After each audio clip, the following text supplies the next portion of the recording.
Good evening, everyone.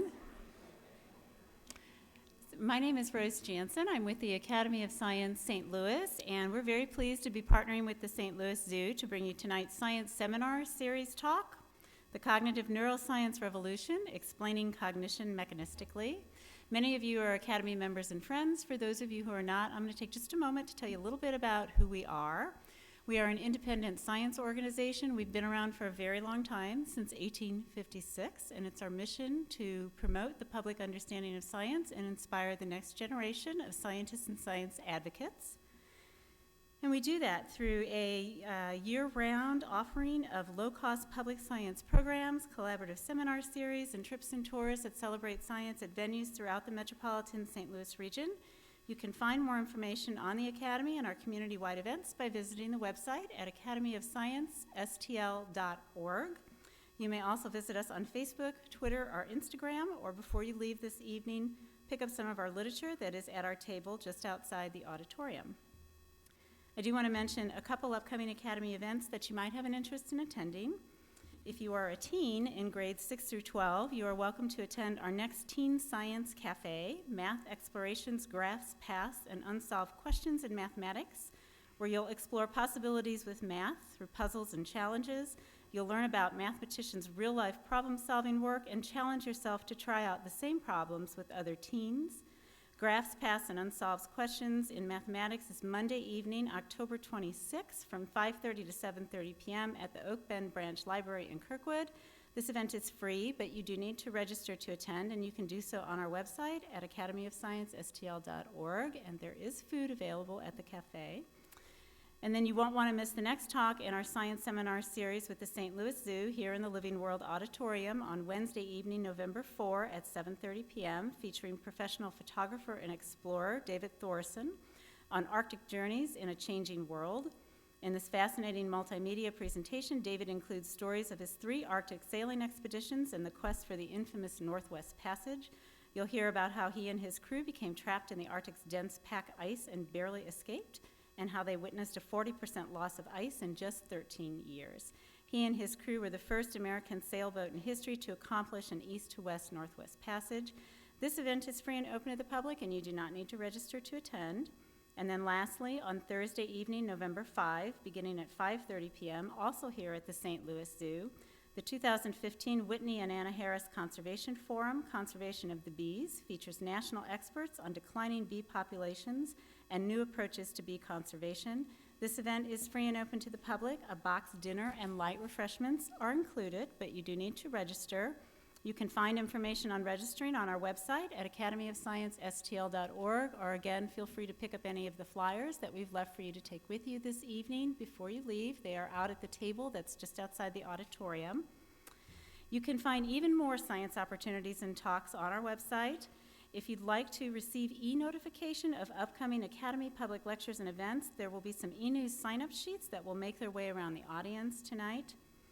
Please turn off cell phones or any other electronic devices that might make noise during tonight's program. And then if you are a student who is attending this evening and you need to verify attendance, we will have some cards available for you that you can take with you before you leave tonight after the Q&A out at the table. So with all of that said, I'd like to introduce this evening's speaker, Dr. Gautiero Piccinini. Dr. Piccinini is an Italian and American philosopher notable for his work on the nature of mind and computation and how to integrate psychology and neuroscience. He earned his BA in philosophy and cognitive science from the Università di Torino, Italy, and his PhD in the history and philosophy of science from the University of Pittsburgh. He is a former James S. McDonald Postdoctoral Research Fellow in the Philosophy, Neuroscience, and Psychology program at Washington University in St. Louis, and is currently a professor in the Department of Philosophy at the University of Missouri St. Louis, where he is also Associate Director of the university's Center for Neurodynamics. He is the founder of the online blog, philosophyofbrains.com, and author of the recently published, through Oxford University Press, Physical Computation, a Mechanistic Account. Dr. Piccinini is best known for his mechanistic account of what it takes for a physical system to perform computations. He has argued that computation is a kind of mechanistic process that does not require representation. which for those of you who are not philosophers or cognitive neuroscientists is an internal cognitive symbol or mental process that makes use of a symbol to represent external reality. He is here with us tonight to talk about the cognitive neuroscience revolution in explaining cognition mechanistically. On behalf of the Academy of Science St. Louis and the St. Louis Zoo, won't you please join me in welcoming Dr. Gualtiero Piccinini.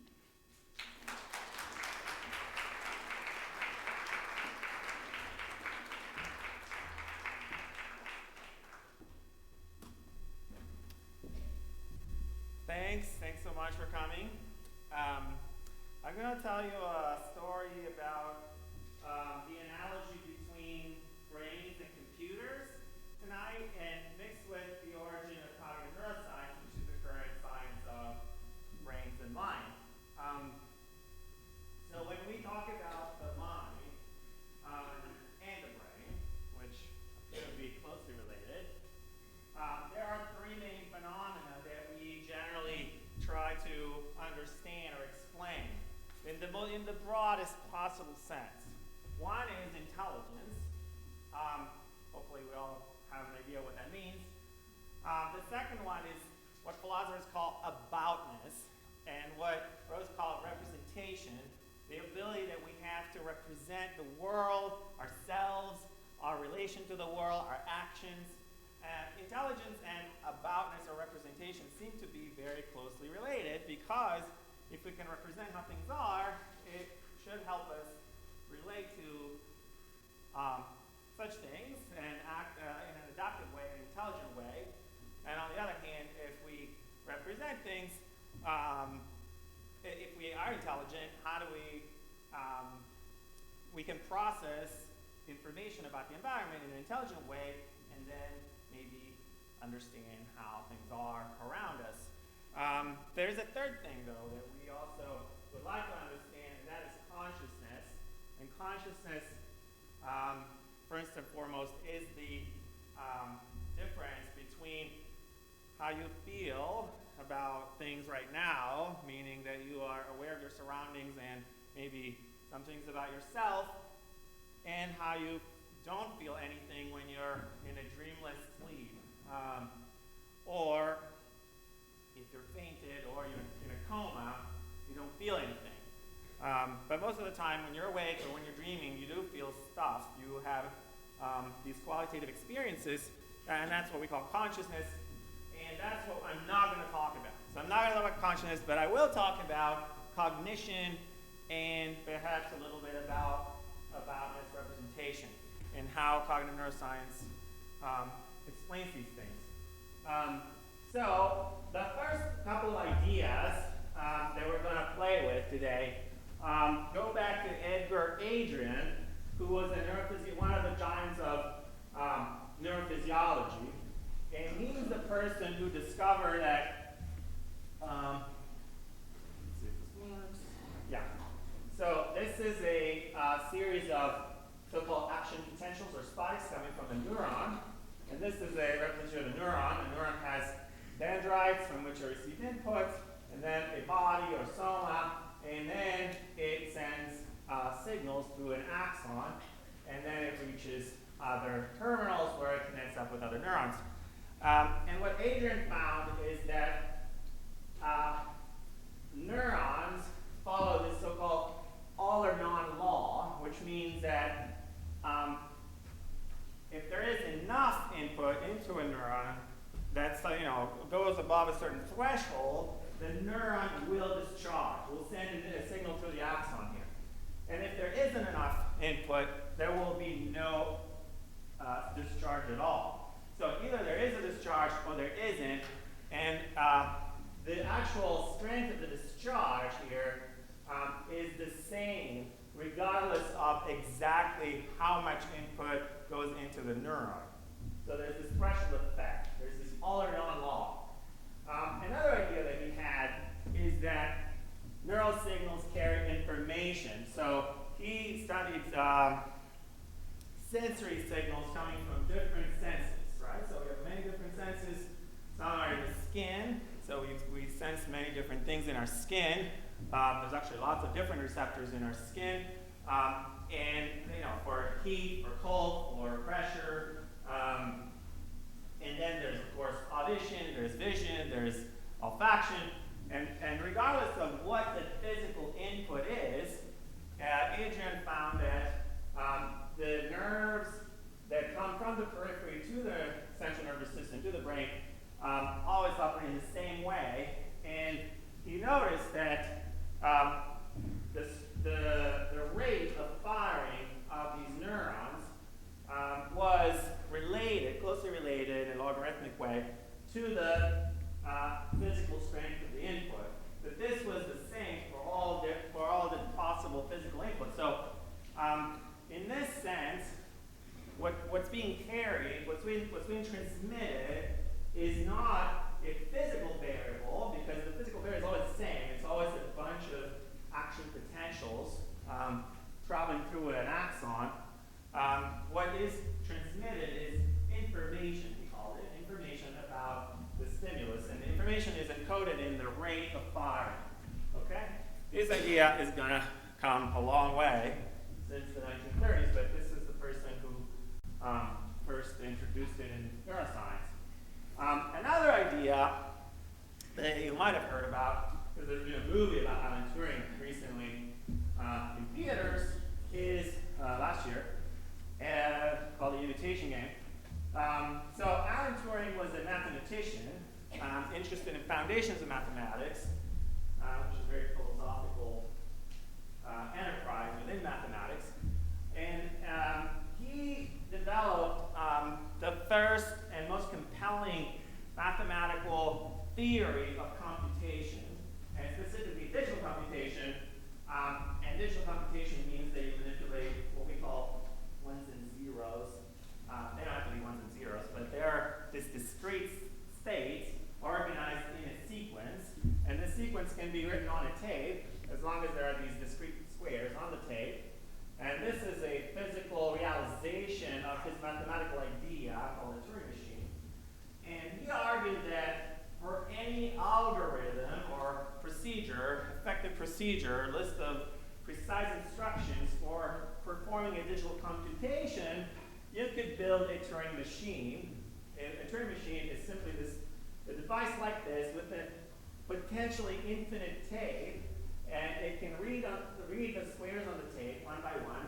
It can write something on these squares, and then there's specific rules about which symbol goes on the tape, depending on what was already on the tape and the internal state of the machine. So it's a very simple machine. It has only finitely many possible internal states, and then it has only finitely many possible symbols.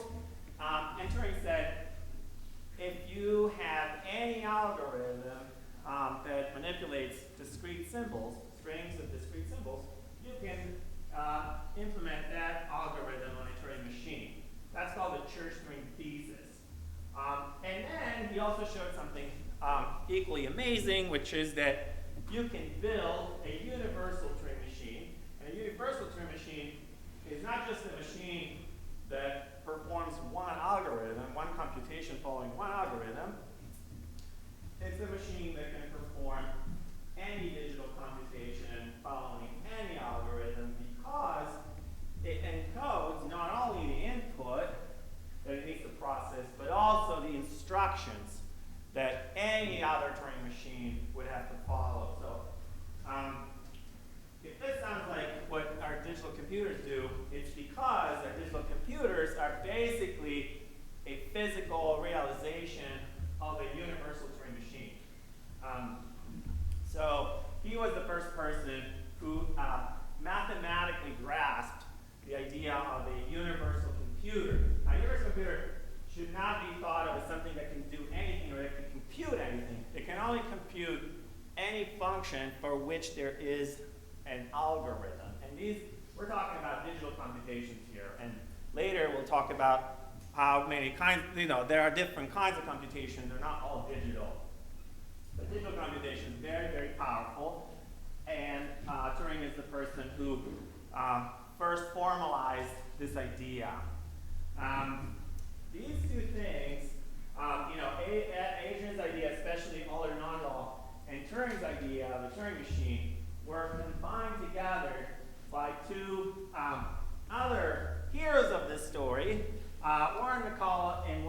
Pitts.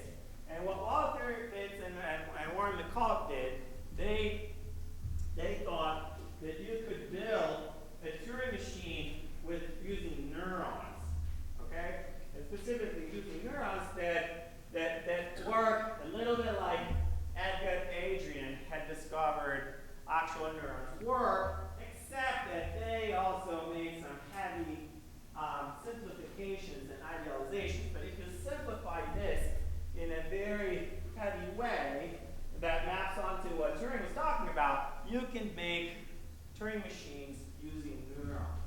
Okay? So these are some of the diagrams from their actual paper. So they published this very important paper in 1943, and they had these diagrams of these little networks of neurons, or circuits. These could be better called circuits. Here's an example of a little circuit of three neurons, two input neurons, right, 1 and 2, and they have these two terminals that go on 3. And the assumption here is that if that a certain neuron requires 2 inputs in order to fire, okay, 2 inputs, and each of these terminals represents an input. So if neuron number 2 has these 2 terminals hitting number 3, that means it's giving 2 inputs to number 3. That's the threshold for number 3 to fire. So if you think about it for a second, 3 requires 2 inputs to fire. What logical relation is there between 3 firing and what it's receiving for either 1 or 2? This is a little exercise. You can think about it for a second, and if this sounds mysterious, we'll do another one. That's going to be easier. So the idea is there is a simple logical relation here between when 3 fires and what 1 and 2 do. And in this particular case, the relation is an OR, meaning this is called, now in logic design, it's called an OR gate. So it fires, 3 fires, just in case either 1 or 2 fire. Because 1 alone is enough to send 2 inputs to 3, and those 2 inputs are enough for 3 to fire. Now, if you look at C, it's a little bit different. And you can ask yourself, what logical relation is implemented here? So here, each one of the 2 input neurons only has 1 terminal on 3, but 3 still requires 2 inputs to fire. So, what's the logical relationship there? Very good. So you need both 1 and 2. Now here, there's an innovation here in D, because there is this little circle, and the little circle was, they call it in Pitts's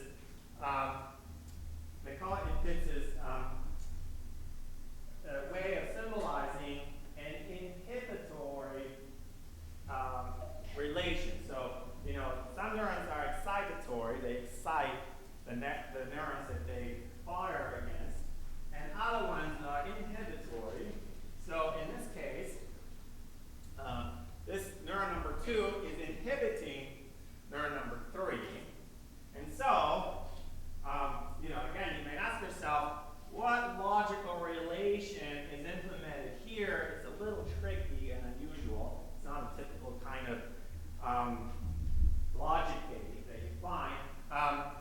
Because basically, the idea is if 2 is firing, then 3 is not going to fire, no matter what 1 does.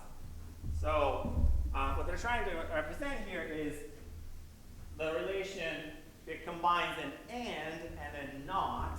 So you have to have that 1 fires and 2 does not fire in order for 3 to be able to fire. Okay, so these are some examples. And believe it or not, this is the origin of the idea of logic gates, which, when combined in an appropriate way, in a very regimented way, here's a simple example, give rise to the digital logic circuits that are behind these machines that we use every day. So there's this interesting and tight connection between the origin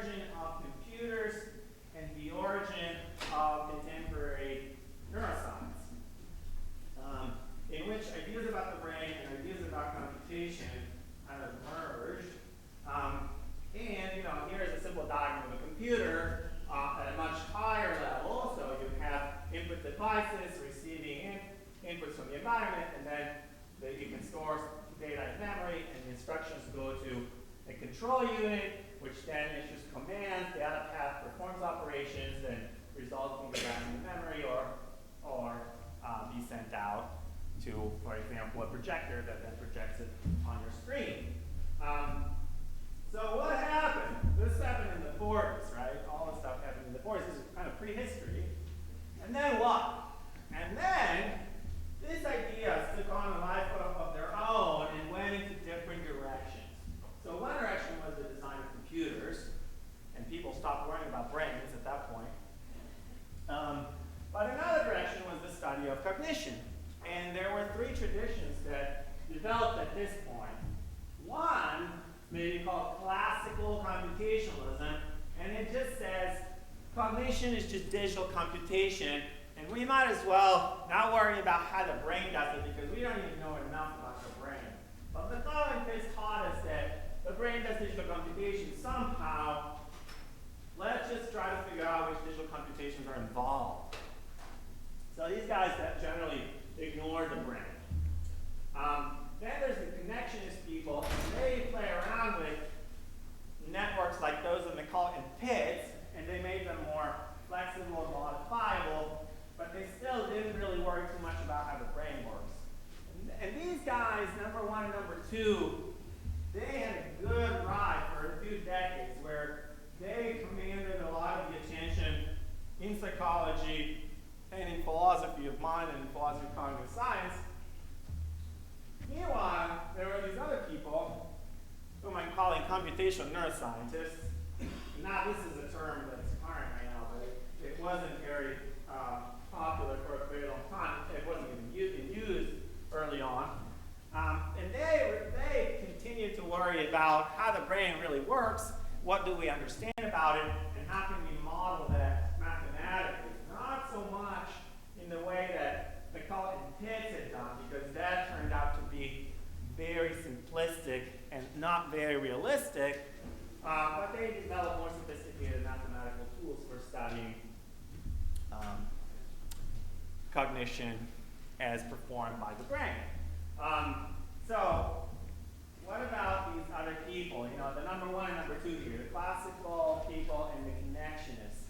So these guys developed this idea that since we don't really know enough about the brain, let's not worry about it. We know it's all digital computation anyway, which by the way, we don't know. And in fact, it's probably not right, but that's what they thought.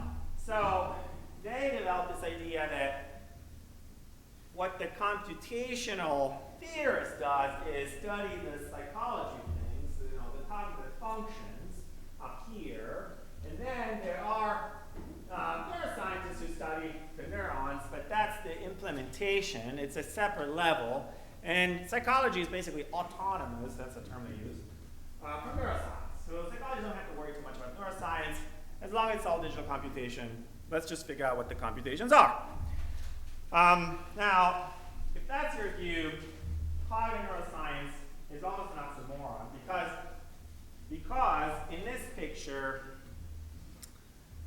cognition belongs to the psychologists and maybe the philosophers or the people who do computational science.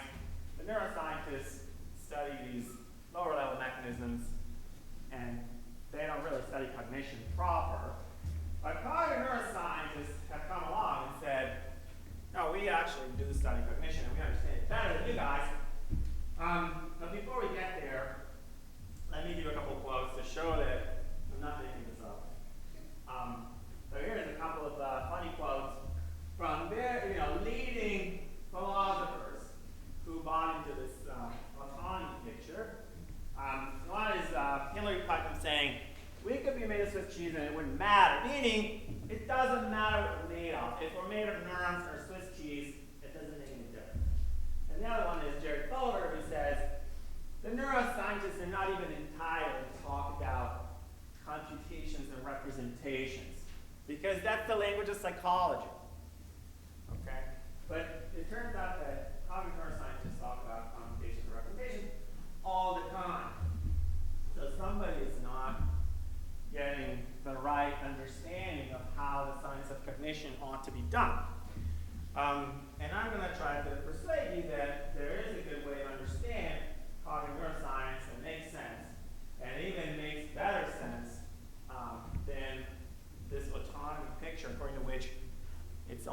psychologists who study cognition and the neuroscientists do something else.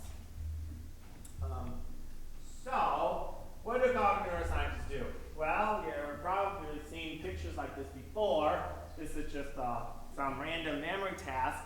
And these are brain scans showing how people who have different conditions respond differently to this memory task, and they have different kinds of activations in different parts of their brain, even though they're doing the same memory task. And it doesn't matter what this is showing, it's just a picture of brains, because this is one of the things that has allowed for the rise of cognitive neuroscience. This happened in the 80s initially, and then it continued to develop.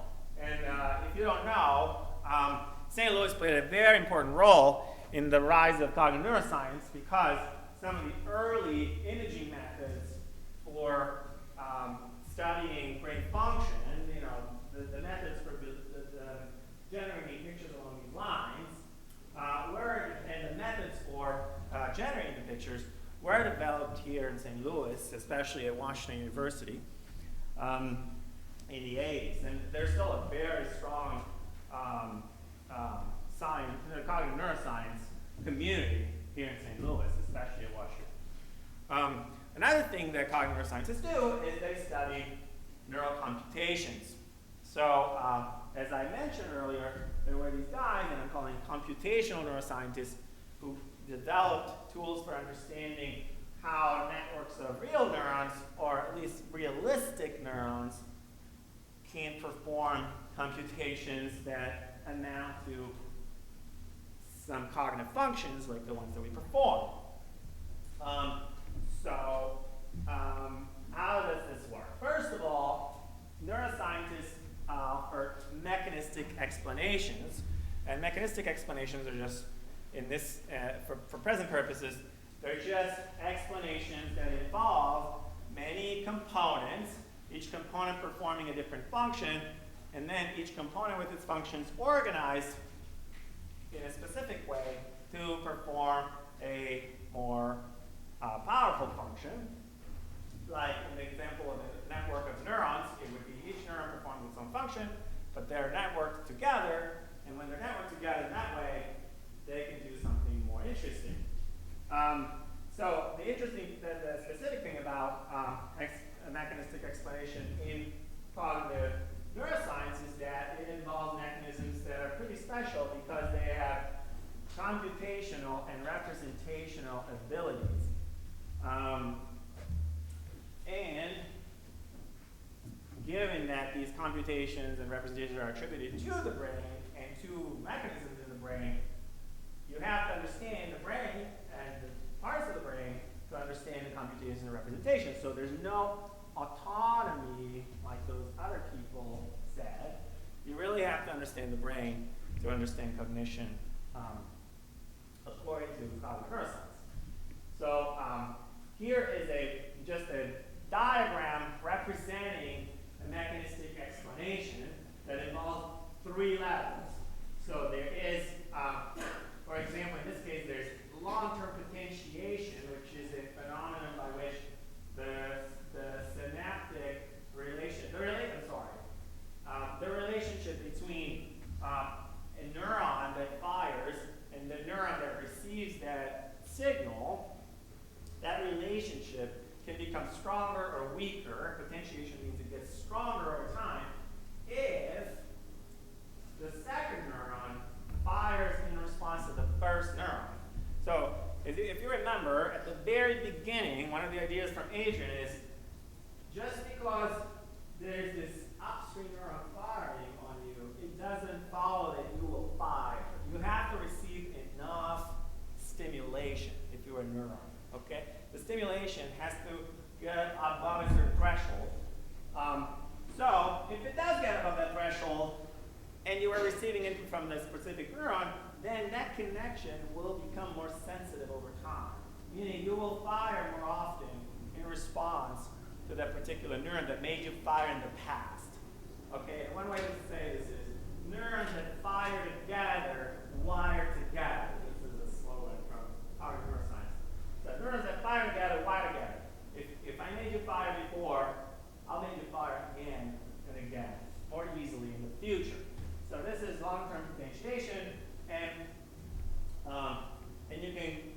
place long-term potentiation within a larger mechanism and see what it contributes, you know, when it's put together with other processes, then what that explains, or you can expand this into the various components of long-term potentiation and see how long-term potentiation comes about.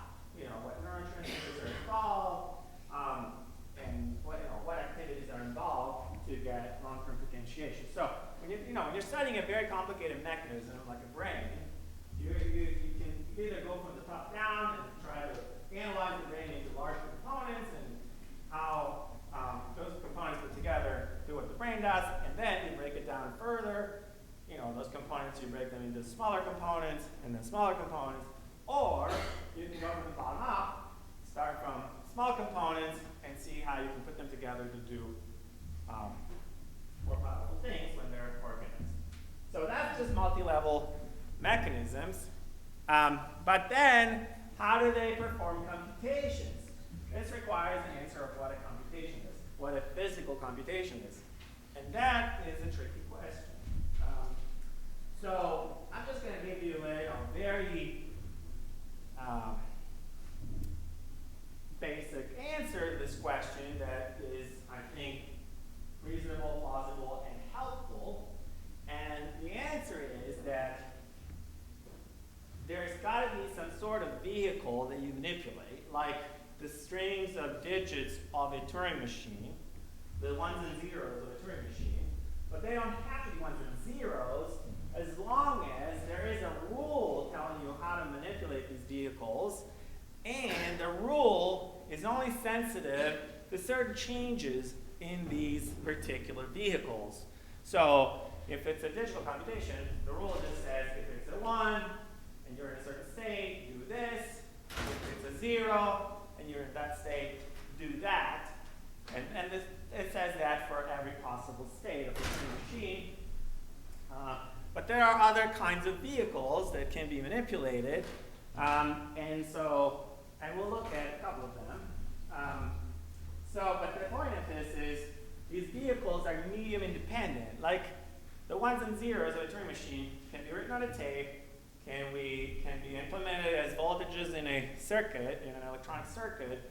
They could be even positions of the gear in a physical mechanism.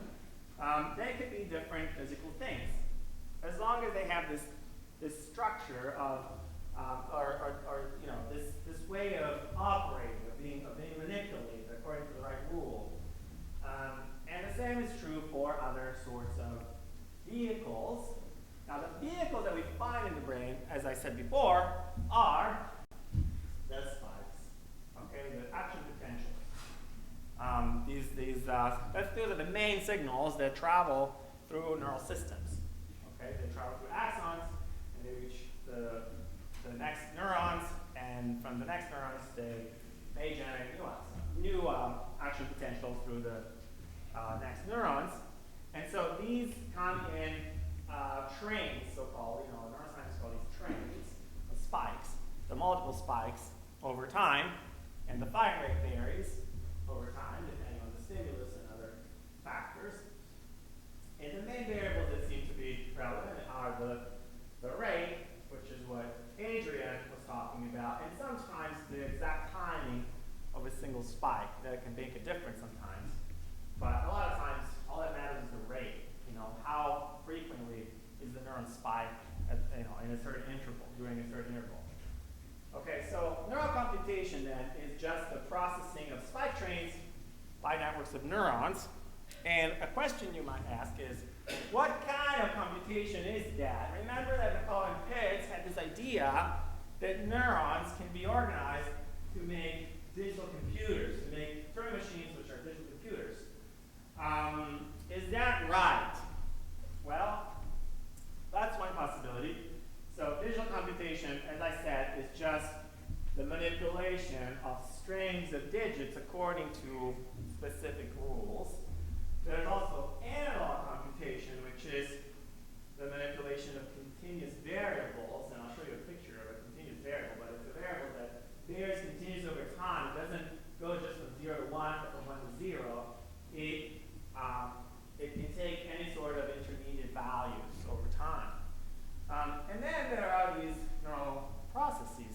trains, are they analog computations, are they digital computations, or are they something else? And hopefully here's a picture that might give you a hint of where I'm going with this. So this is an analog signal or an analog vehicle, and you can see how it varies continuously. It takes any kind of intermediate values. This is a digital signal, and you see how it jumps up and down. So you can call this a 0, you can call this a 1, and it has to take these values for a certain interval of time. And there has to be a finite interval of time during which the signal maintains that value for this to be a genuine digital signal or a digital vehicle.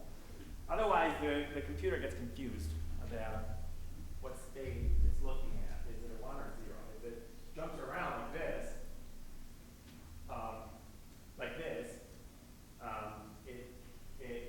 a digital machine cannot figure out whether it's looking at a 1 or a 0. It has to maintain the state during the right kind of interval. And then this is what a recording from a neuron looks like at the bottom. And if you think, well, that doesn't quite look like a digital thing, a little bit, because it has this all or none property. That's what Mechanistic are picking up on. But it's not maintaining it for any interval of time. Not only that, it's also not maintaining the lack of the signal for any fixed interval of time. Like sometimes there's a big interval here, sometimes it's small, sometimes really tiny, and a big one again. And this is pretty typical of neurons. So there doesn't seem to be any fixed interval like there is here. I mean, here the interval is not represented, but you can see that these things are always kind of an increment of a fixed time interval. And sometimes this is just one increment, and this one might be 2 increments, and this one might be 3, but they're all increments of the same time interval. And there doesn't seem to be anything like that for neural signals. So they don't really seem to be digital signals. But they also don't seem to be like analog signals because, at least in the strict sense, because the exact shape of the curve, which matters up here, does not actually matter here. In fact, you can't even see the curve. You can only see the spikes. And whether the spike matters, but the exact curve does not matter. And there's a lot more that could be said about this, of course. I've actually written about this. But the conclusion of this, short little argument, as well as the conclusion of a much longer argument, is that neural vehicles, neural signals, are really different from both digital and analog signals. And if the signals are different, if the vehicles are different, then there's a different kind of computation that needs to be performed. So this is what I just said. It's a summary. The conclusion is neural computation is its own kind of computation, at least in the general case. Okay, so you might have some partial analogies between some neural computations and some analog computations, some neural computations and some digital computations. There might be special cases, but as a general case, neural computations are their own kind. And if you look at the tools, the mathematical tools developed by computational neuroscientists way after Macaulay and Pitts, people who worked in the 70s, and the 80s, and the 90s, and the aughts, they don't look like Turing machines, they don't look like algorithms for digital computers, they don't look at all like the kind of formulas that you need to program digital computers. They also do not look like the mathematics that you need to understand and program analog computers. So again, this is a way of understanding why that kind of theory, the theory of neural computation, doesn't look like the theory of digital or the theory of analog computation, because it's a different kind of computation. So, kind of to wrap up this part of the discussion, the different levels of neural systems that we study in cognitive neuroscience, they are both functional and structural. So there's functions being performed, or being, if we're looking at the computations, there's functions being computed, and that is the function performed by the system, is to compute. And they are structural, because you have to understand what structures are there, what, which kind of neurons are there, and how they operate, or which kinds of networks are there and how they operate, in order to understand the function they perform. And it's all neural stuff. Not just neural, there's other kinds of cells too, but we're just going to ignore them because they seem less central to cognition. And there's computations and representations happening at multiple levels, all of which is to say that there's no autonomy of psychology or neuroscience. They all have to be integrated. We have to understand the computations and the representations together with the neural processes. So this is how cognitive neuroscience explains cognition. It gives multi-level mechanistic explanations that may incorporate the old traditional psychological explanations as part of the story, but the old, explanations that were formulated when people thought psychology was autonomous from neuroscience, there may be sketches of correct explanations, but they need to be integrated with what we know about neural systems. So there's no autonomy, as I said. So I've told you a little bit about this computation business. I haven't said much about the representation side of the story. So these computations manipulate these vehicles, and these vehicles do what? Well, one way to think about them is that they represent. So they are about your body, your environment, what you want to do in your environment, and the whole relationship between you and your environment. And maybe other things that are not in the environment. So that turns out to be one of the most challenging things to understand and explain, how a physical system, like a brain, like a neural system, can be about something else. And philosophers have actually spent quite a lot of effort in trying to give an account of this, and they've made some progress, and this is part of the foundations of cognitive neuroscience. And I think there's more to do about this, so I'm going to tell you a little bit about that. But hopefully I won't take too long because I don't want to keep you here all night. So this is just a beginning of a story that some philosophers have told, and the idea is that there's this kind of called a natural representation, and a natural representation is works like this.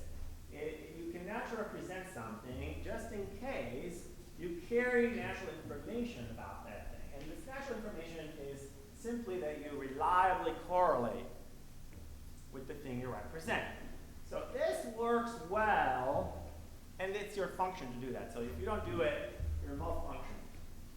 This works okay for things like perception, okay? Because perception is supposed to correlate with what it's about. You're looking at the screen, and so your visual system represents what's on the screen, let's say. So it correlates reliably with the screen because you have a well-functioning perceptual system, visual system. And you might want to say, well, then I'm representing what's on the screen because I have this state that correlates reliably with what's on the screen. And if you look in the brain, it turns out that you do find a lot of stuff that is like that. So this is what Adrian had found in the periphery of the nervous system. Systems that correlate reliably with various stimuli. So this is, for example, you sense pressure in a specific spot in your skin. There will be neural signals that travel to your arm, and they go up to your brain, and they correlate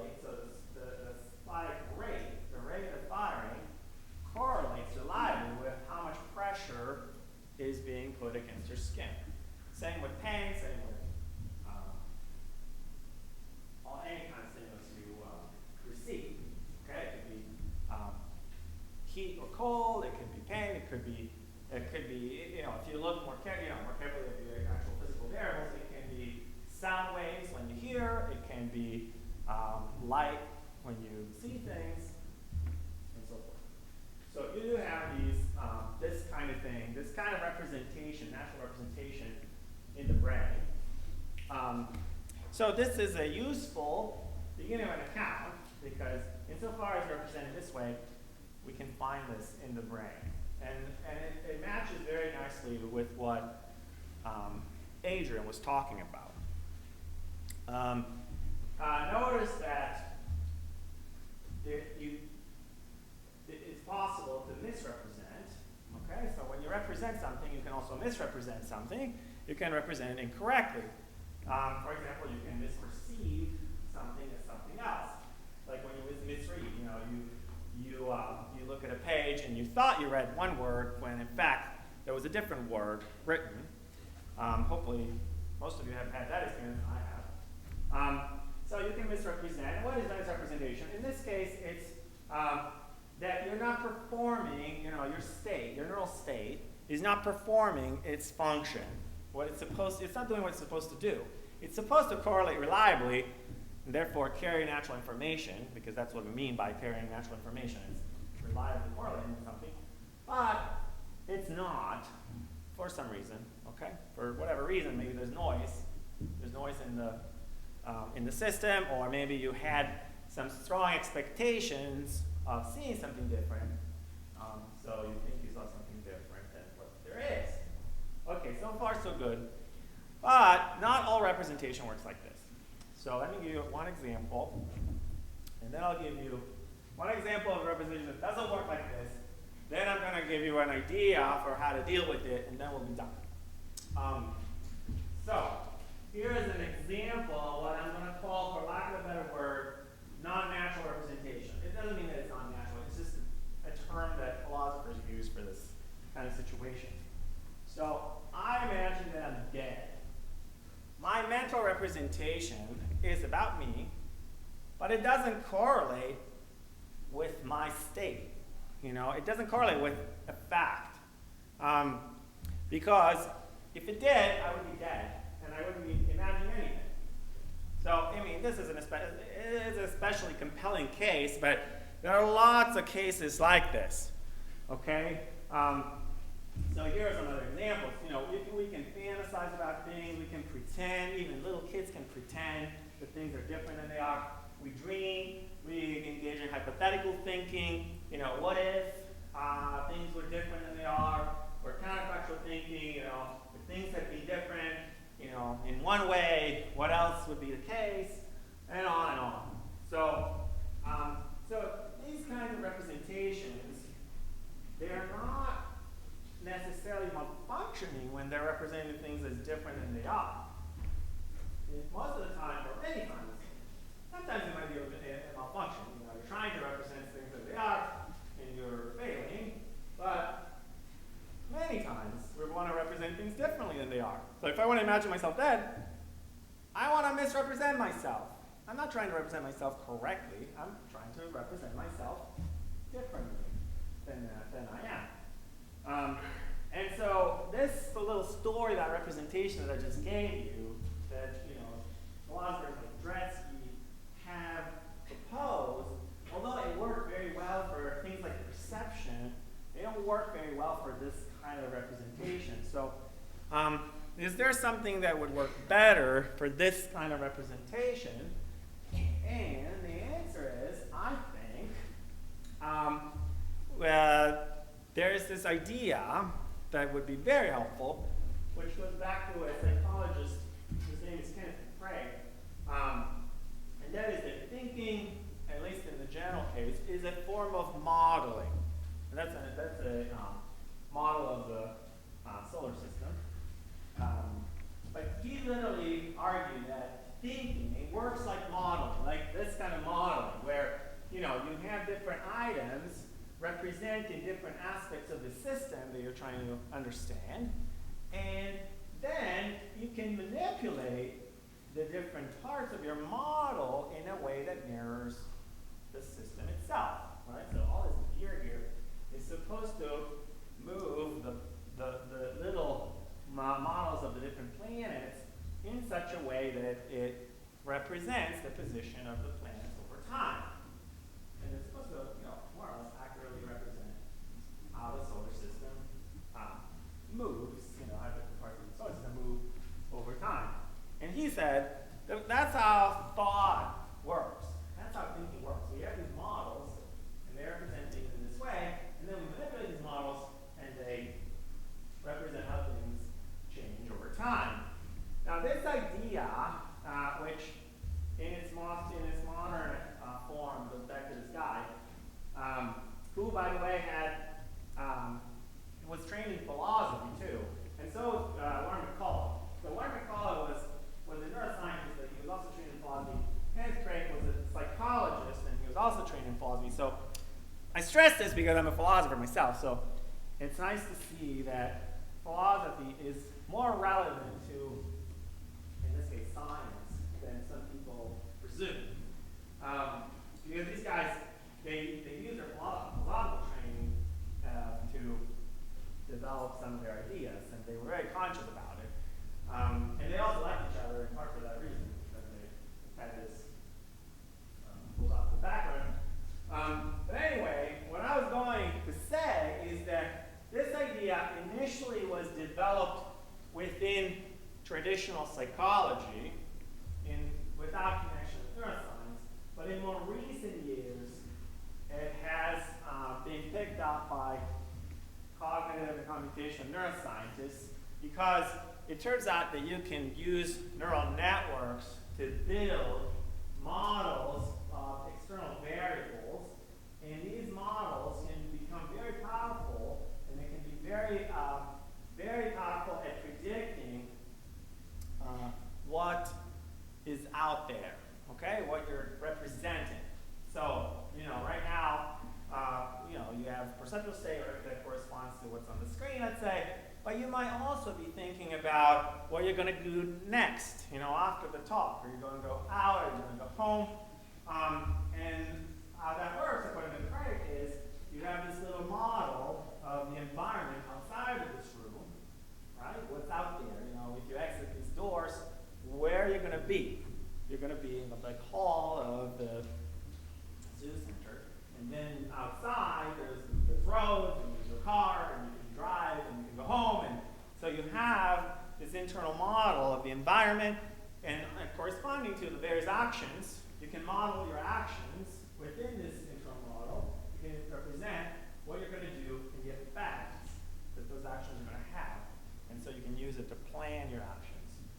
So that was Craig's idea, and right now there's a lot of neuroscience that develops this idea and tries to study how neural systems can develop models.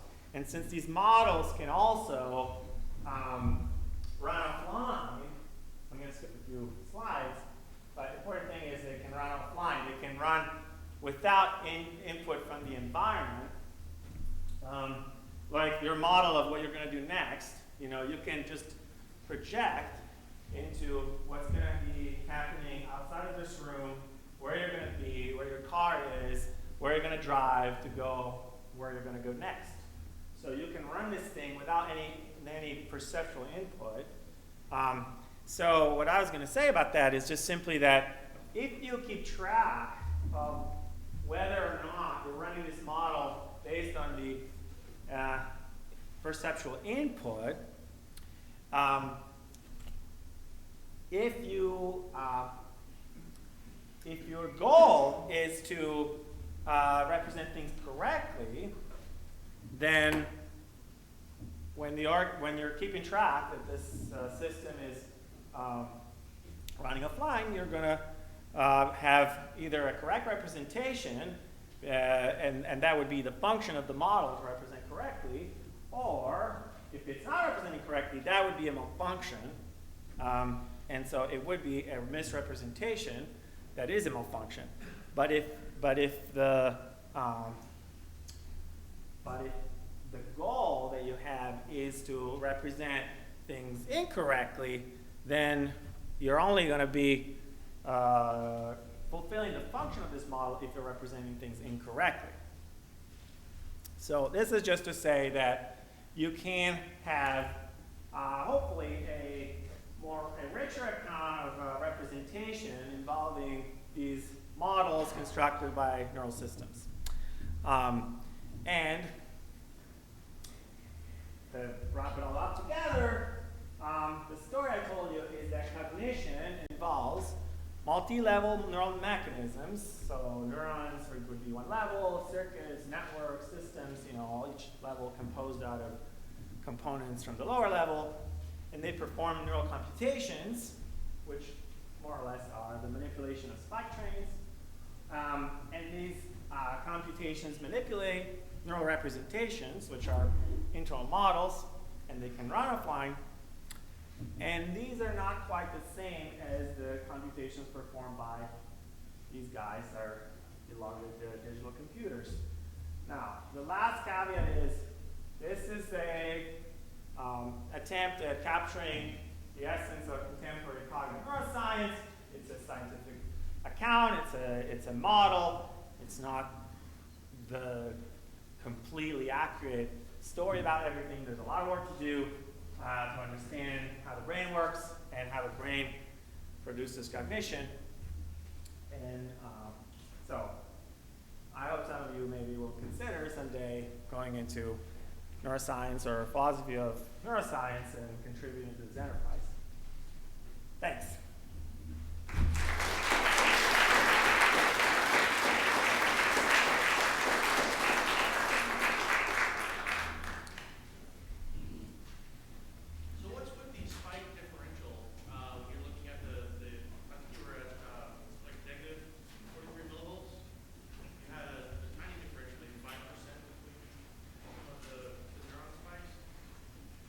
You mean in this picture?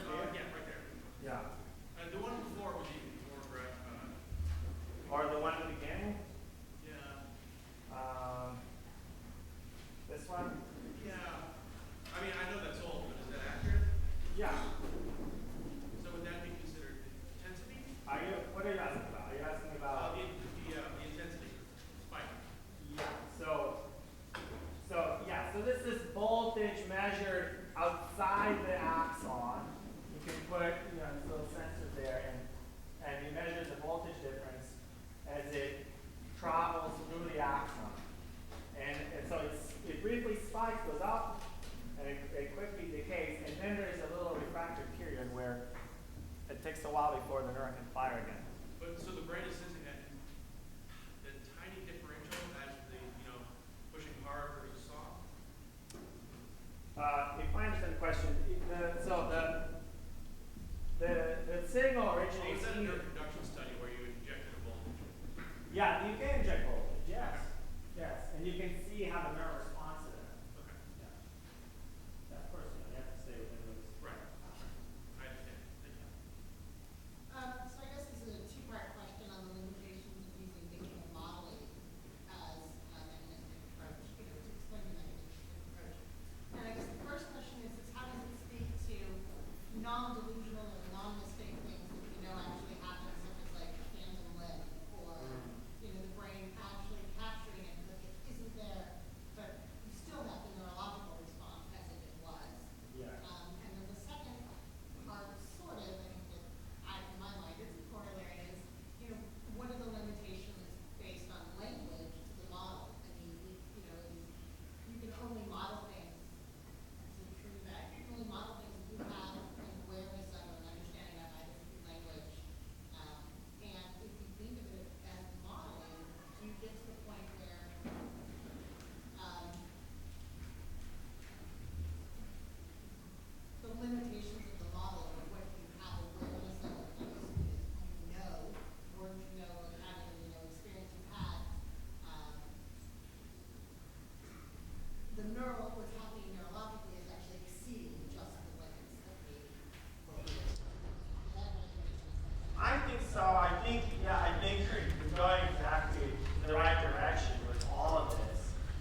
were so tightly pressed into their palm that they were going through the palm of the hand, but they didn't have the limb anymore. Okay, so that was the report.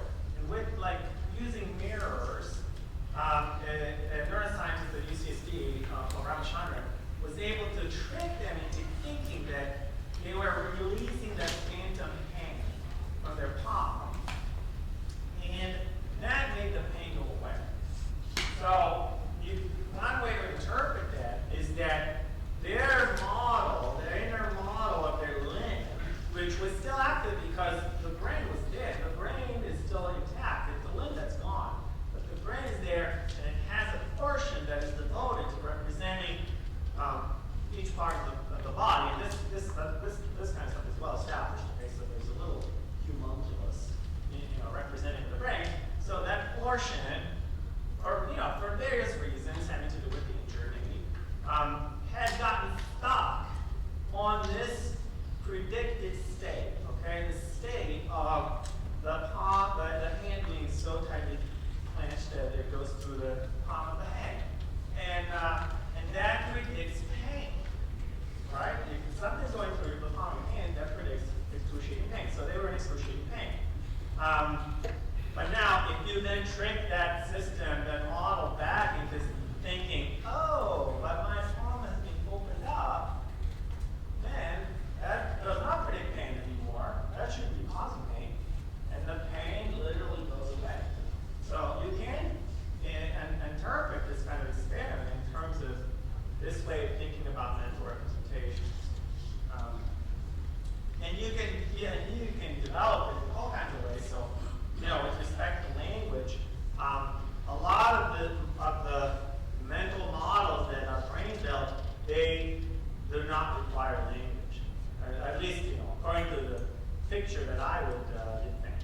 And that's because, dogs and cats also have many of the same neural systems, and they don't have at least human language. But humans do have language, which is an amazing tool, and an amazing cognitive tool, and it opens up all kinds of additional cognitive powers. So there will be a neural model of the language itself. So you're going to have these ability, for example, of trying to predict the words that follow other words when you listen to somebody speak, and more generally, ability to produce these sounds and string them together. That's part of the internal neural model of the language. But for that to mean anything, it has to be connected to something else. So there's going to be this grounding of the model of the language into the models that you've built independently by experiencing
So, generally, if you want a closer approximation, you can a smaller scale, other things being equal. So I think, you're asking, can we simulate neural processes in a digital computer without going to the level of atom? And the answer is, you mean to a decent enough approximation? The answer is yes. Hopefully yes, because that's how we do our science. Even when we build models of the neural computations, 99.99% of these are actually simulated on a digital computer. So there's a very interesting questions about exactly what you need to capture and how accurately you need to capture it to understand the neural computations. But you're most likely going to do it on a digital computer. So yeah, so you'll simulate all this stuff digitally. But still, you need to understand how Turing does it if you want to understand natural cognition. And there were other things I was talking about. Would you think that our use of language as a species possibly eliminate some of the workings of our brain as symbolically, possibly pseudo-hierarchically associated?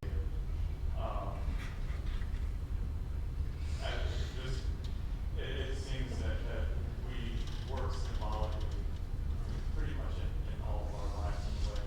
Language helps to even refine the way that we store and symbolize and reference memories, actions, ideas, feelings.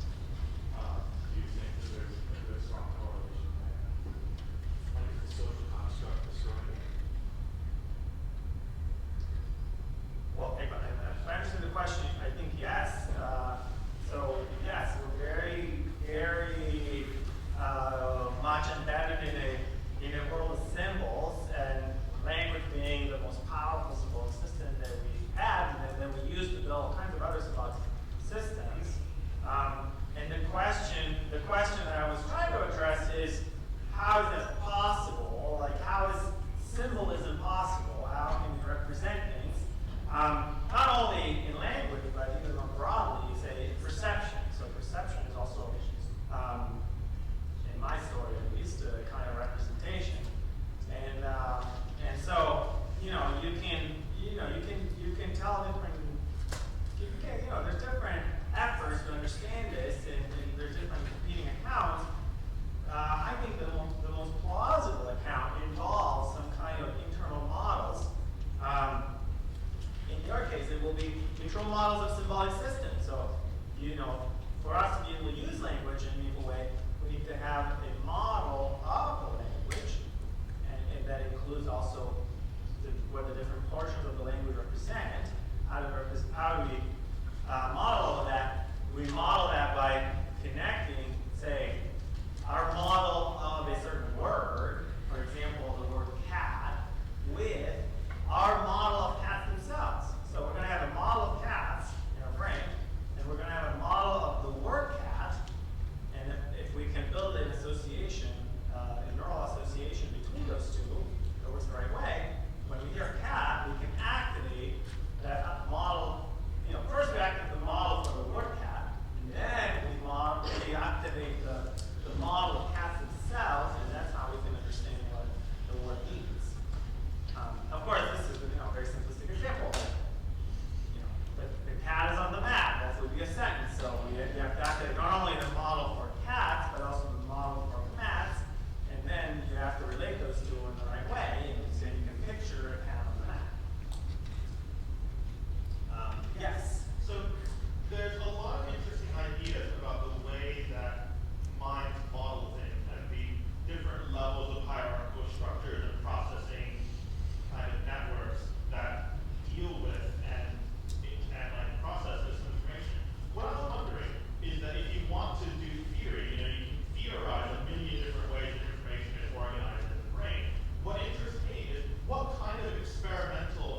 activity of individual neurons, or nowadays multiple neurons, sometimes dozens or hundreds of neurons you can record from the neurons themselves.